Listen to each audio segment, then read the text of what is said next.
இப்போது ஜெயிலர் 2 பண்ணிகிட்ருக்கேன்.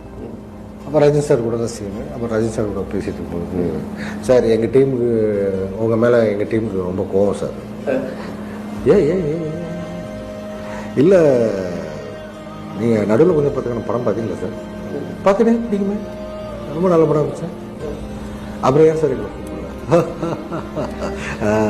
பிஸியாக இருப்பேன் அப்படின்னா, சார் நீங்கள் ஒன்றும் பிஸி இல்லை சார், நீங்கள் 1 மாதத்துக்கு முன்னாடி ஃபியூச்சர் ரிலீஸ் ஆச்சு, அதுக்கு அந்த டீமை கூப்பிட்டு பேசுனீங்க.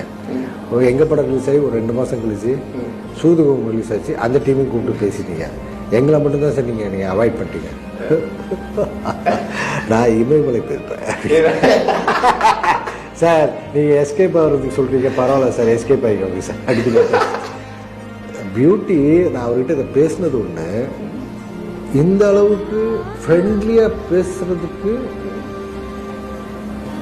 நிகழ்கிறதுக்கு வேற யாருக்கிட்டையும் நடக்காது.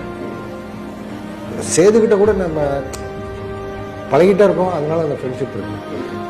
இன்னொரு ஆக்டர்கிட்ட, அதுவும் அவர் இருக்கிற இடத்துல இருக்கிற ஒரு ஆக்டர்கிட்ட, ஒரு சூப்பர் ஸ்டார் கிட்ட நடக்கவே நடக்காது.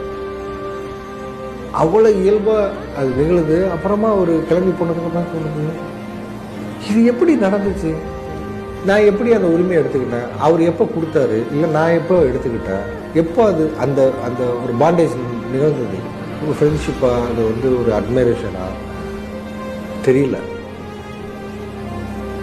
அது மேஜிக்காக தான் இருக்கும்.